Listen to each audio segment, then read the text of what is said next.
حضرات، آپ کے علم میں یہ بات ہے کہ جمعیت علماء کی مجلس منتظمہ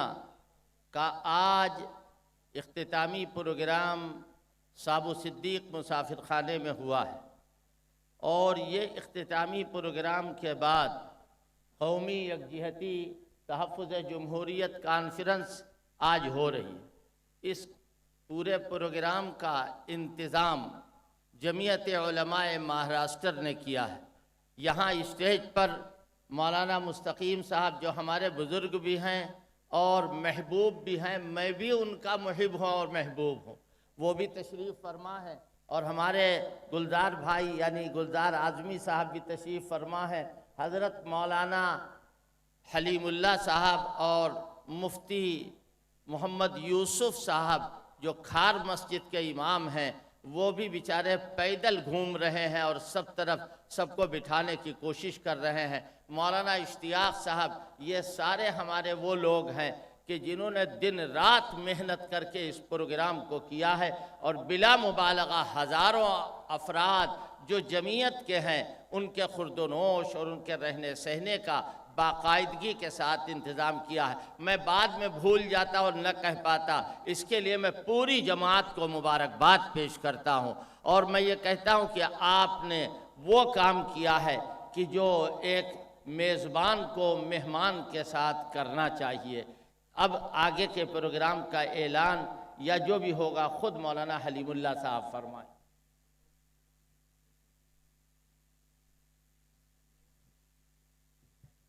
محترم بزرگوں اور دوستوں،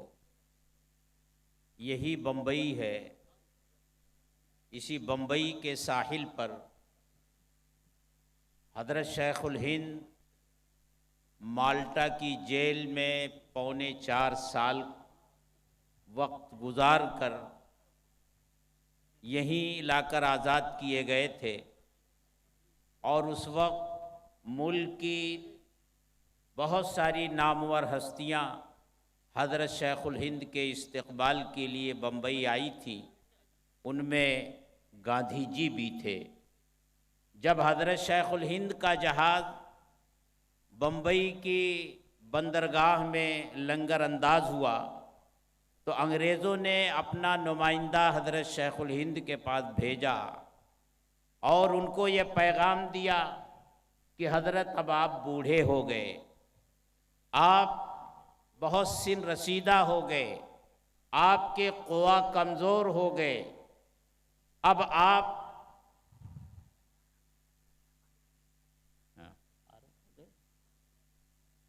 ہمارے اسٹیج پر اس وقت مولانا محمود دریابادی صاحب تشریف لا رہے ہیں، ہم ان کا استقبال کرتے ہیں۔ تو حضرت شیخ الہند سے یہ کہلوایا کہ آپ اپنی خانقاہ میں بیٹھ کر اور دارالعلوم دیوبند کی دارالحدیث میں بیٹھ کر حدیث کا درس دیجئے۔ تو اس وقت شیخ الہند نے فرمایا تھا کہ میں مالٹا سے یہ عزم اور ارادہ لے کر آیا ہوں کہ جتنے دن میری زندگی کے باقی ہیں، اب اس ملک میں ہندو مسلم اتحاد کے لیے کام کروں گا۔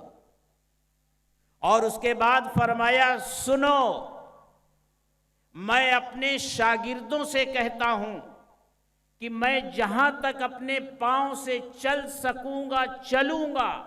اور جہاں میرے پیر جواب دے جائیں گے وہاں تم مجھے اپنی چارپائی پر اٹھا کر اور اسے اپنے کندھے پر لے کر چلنا، جہاں تک میں جا سکتا ہوں یہ پیغام لے کر ملک کے گوشے گوشے میں جاؤں گا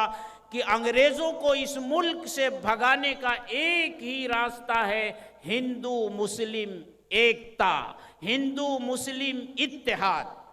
آج جمعیت علماء مہاراشٹر کے اندر بھی ایک ایسی شخصیت ہے جو اپنی پیرانہ سالی گوناگوں امراض کے باوجود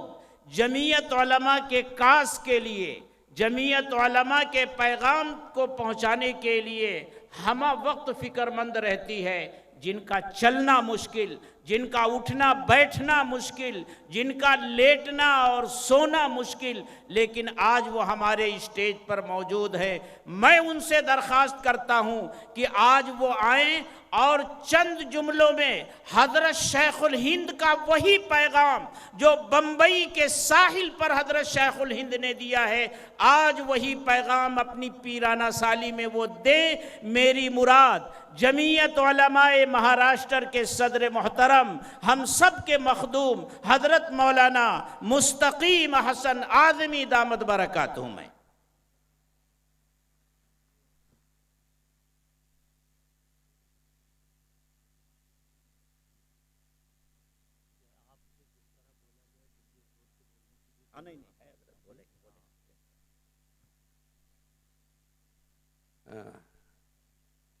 السلام علیکم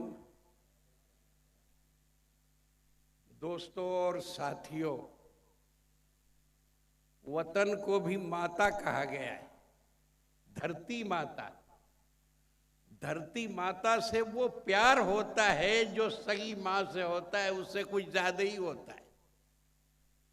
اس دھرتی کو ہمارے بزرگوں کی جب تاریخ پڑھتے ہیں، جن کے قائد کا نام مولانا حلیم اللہ صاحب نے لیا ہے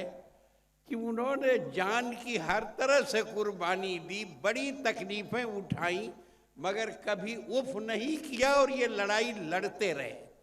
اور وہ ورثہ اپنے شاگردوں اور طالب علموں کو دے کے گئے ہیں کہ مر جانا مگر وطن کے سودے نہیں کرنا۔ اللہ کا شکر ہے کہ آج ہم اس پر قائم ہیں اپنے ایمان و یقین کے ساتھ، اور ہم آپ دوستوں کو یہ دعا دیتے ہیں اور پیغام دیتے ہیں کہ مر جاؤ مگر حق اور انصاف سے ہٹنے کا نہیں۔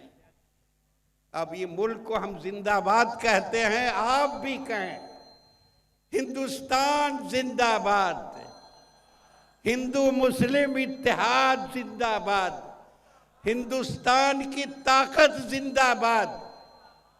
اللہ ہم سب کو اس اتحاد پر قائم رکھے۔ میں اتنا معذور ہوں کہ بغیر یہ پکڑے کھڑا بھی نہیں رہ سکتا ہوں، لیکن اس جذبے سے میں آ گیا ہوں کہ میں بھی اس میں شامل ہوں، جیسے حضرت شیخ الہند رحمۃ اللہ علیہ کے سلسلے میں تھا۔ جی